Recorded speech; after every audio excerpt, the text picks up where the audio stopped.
Bismillahirrahmanirrahim. Assalamualaikum warahmatullahi wabarakatuh. Alhamdulillahi rabbil alamin. Assalatu wassalamu ala asrafil anbiya'i wal mursalin wa ala alihi wa sahbihi ajma'in. Amma ba'du. Pertama-tama, marilah kita memanjatkan puja dan syukur kehadirat Allah Subhanahu wa taala atas limpahan karunia serta nikmat iman dan Islam, terutama nikmat kesehatan dan nikmat kesempatan, sehingga kita masih dapat hadir bersama-sama di tempat. Salawat serta salam kita persembahkan kepada junjungan kita Nabi besar Muhammad sallallahu alaihi wasallam, kepada keluarga dan sahabatnya sekalian. Anak-anakku sekalian, bagaimana kabarnya di rumah? Sehat-sehat semuanya? Mudah-mudahan kita semua dalam lindungan Allah Subhanahu wa taala. Baiklah, sebelum kita memulai pembelajaran, terlebih dahulu kita bersama-sama membaca doa. A'udzu billahi minasyaitonir rajim. Bismillahirrahmanirrahim. Raditu billahi rabba wa bil islami dina wa bi Muhammadin nabiyya wa rasulah. Rabbi zidna ilma warzuqni fahma. Amin ya rabbal alamin. Baiklah anak-anakku semuanya, pada pertemuan kita pada hari ini akan membahas pelajaran pertama adalah tentang membaca surah Al-Kafirun.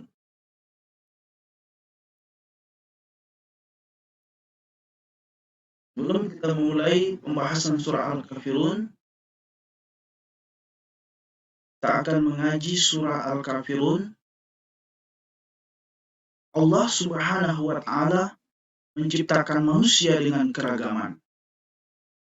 Beragam warna kulit dan suku bangsanya, beragam bahasa dan beragam agamanya. Meskipun berbeda-beda, semua manusia harus saling menghormati, tidak boleh saling mencela atau menghina satu sama lain. Anak-anakku, perbedaan di antara manusia harus menjadi semangat untuk berlomba-lomba memperbanyak kebaikan. Demikian pesan dari surah Al-Kafirun. Dalam surah ini juga diatur cara bertoleransi. Kaum muslimin tidak boleh ikut menyembah apa yang disembah oleh orang-orang kafir.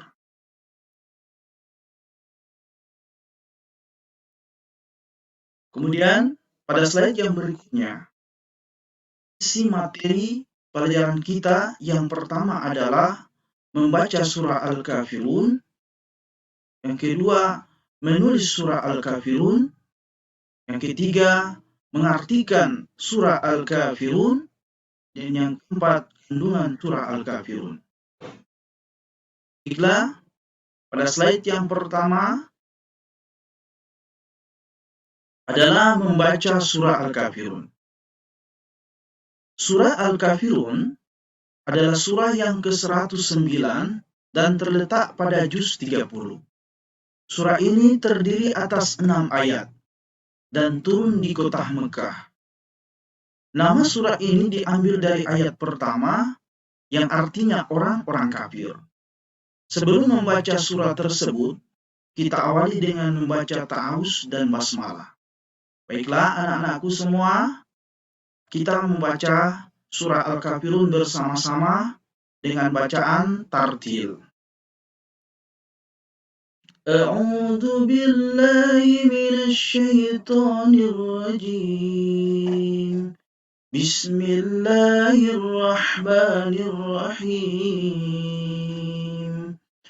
Qul ya ayyuhal kafirun la a'budu ma ta'budun wa la antum 'abiduna ma a'bud wa la ana 'abidun ma 'abadtum wa la antum 'abiduna ma a'bud lakum dinukum waliyadin. Baiklah anak-anakku, ketika membaca surah Al-Kafirun, lakukanlah dengan fasih dan tartil.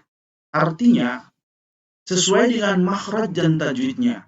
Perhatikan panjang dan pendeknya, karena hampir di setiap ayatnya terdapat tanda baca mat. Anak-anakku semua, kalian lihat ada di slide ini ada tabel. Di dalam tabel itu terdapat ada bacaan mat fathah, mat kasrah, dan mat dhamma. Mat fathah, Qul ya ayyuha.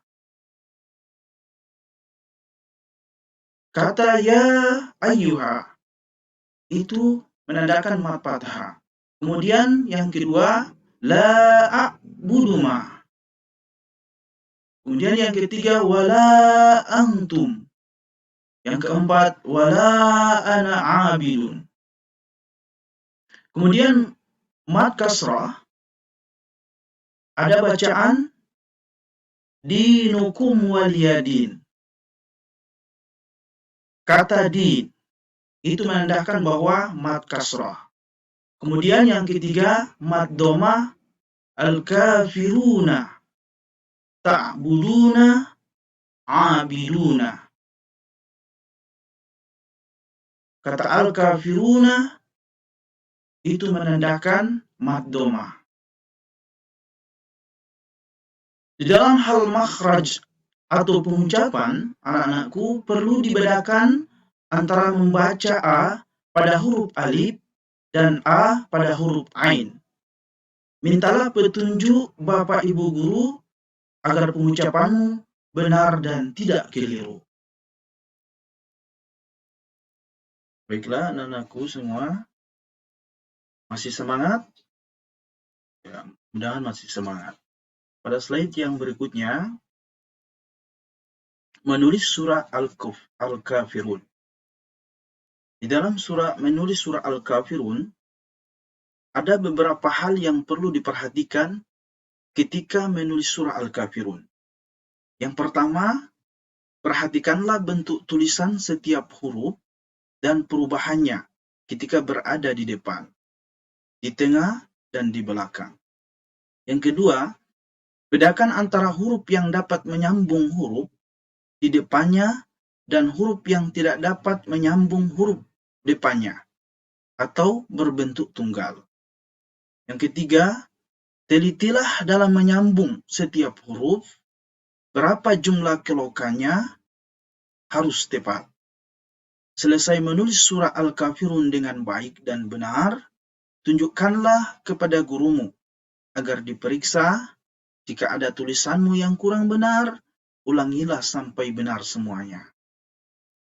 Anak-anakku, kemudian pada slide yang berikutnya, mengartikan surah Al-Kafirun. Surah Al-Kafirun menceritakan kisah Nabi Muhammad SAW dengan orang-orang kafir di Mekah. Ketika itu, orang-orang kafir Mekah menyembah berhala dan menganggapnya sebagai Tuhan. Nabi dengan ajaran Islamnya mengajak mereka agar menyembah Allah Subhanahu wa Ta'ala, Tuhan yang menciptakan diri mereka. Akan tetapi mereka menolak ajakan Nabi. Bahkan mereka mengajak Nabi Muhammad SAW untuk menyembah berhala. Anak-anakku, dengan tegas Nabi Muhammad SAW menolak ajakan mereka. Menyembah berhala adalah perbuatan syirik atau menyekutukan Allah Subhanahu wa Ta'ala. Perbuatan syirik adalah dosa besar dan tidak akan pernah diampuni oleh Allah Subhanahu wa Ta'ala. Orang yang syirik akan masuk neraka selama-lamanya. Anak-anakku, mari kita pahami arti setiap ayat dari surah Al-Kafirun. Yang pertama, Qul ya ayyuhal kafirun. Katakanlah Muhammad, wahai orang-orang kafir. Di dalam ayat ini, Nabi Muhammad SAW berseru kepada orang-orang kafir, yaitu orang-orang yang mengingkari bahwa Tuhan yang wajib disembah hanyalah Allah Subhanahu wa Ta'ala. Kemudian ayat yang kedua, la a'budu ma ta'budun. Aku tidak akan menyembah apa yang kamu sembah. Di dalam ayat yang kedua ini, Nabi menegaskan bahwa dia tidak akan melakukan seperti apa yang dilakukan oleh orang-orang kafir, yaitu menyembah berhala dan menganggapnya sebagai Tuhan. Berhala bukan Tuhan, berhala adalah patung yang dibuat oleh manusia. Selanjutnya, ayat yang ketiga, wala antum abiduna ma a'bud, yang artinya, dan kamu bukan penyembah apa yang aku sembah. Di dalam ayat ini, Nabi mengatakan bahwa orang kafir bukanlah orang yang mengakui Allah Subhanahu wa Ta'ala sebagai Tuhan mereka. Orang-orang kafir tidak sama dengan orang Islam. Mereka tidak menyembah Allah Subhanahu wa Ta'ala, tetapi menyembah berhala. Kemudian ayat yang selanjutnya, ayat yang keempat, wala ana 'abidum ma 'abadtum, dan aku tidak pernah menjadi penyembah apa yang kamu sembah. Kemudian ayat yang kelima, wala antum 'abiduna ma a'bud, dan kamu tidak pernah pula menjadi penyembah apa yang aku sembah. Di dalam ayat yang kelima ini, sama artinya dengan ayat yang ketiga, yaitu penegasan bahwa orang-orang kafir pun tidak akan mau mengakui dan tidak mau menyembah kepada Allah Subhanahu wa Ta'ala. Kemudian selanjutnya ayat yang terakhir, lakum dinukum waliyadin, untukmu agamamu dan untukku agamaku. Di dalam ayat yang terakhir ini adalah penegasannya bahwa antara orang-orang Islam dan orang-orang kafir harus saling menghormati terhadap keyakinan masing-masing. Anak-anakku, perhatikan slide yang selanjutnya. Kandungan surah Al-Kafirun. Dari surah Al-Kafirun, kita mendapat pelajaran tentang bagaimana seharusnya hidup bermasyarakat. Allah Subhanahu wa Ta'ala mengajarkan beberapa sikap yang harus kita lakukan kepada penganut agama lain. Yang pertama, setiap pemeluk agama harus menghormati kepercayaan atau agama orang lain. Kita tidak boleh memaksakan agama kita kepada orang lain. Sebaliknya, orang lain pun tidak boleh memaksakan agamanya kepada kita. Kemudian yang kedua, anak-anakku, setiap pemeluk agama harus saling toleransi antar umat beragama. Allah Subhanahu wa Ta'ala melarang umat Islam mengganggu ibadah umat agama lain. Demikian pula penganut agama lain dilarang mengganggu ibadah umat Islam. Tidak boleh saling menghina atau mencela agama masing-masing. Semua pemeluk agama harus bekerjasama menciptakan kedamaian di dalam bermasyarakat.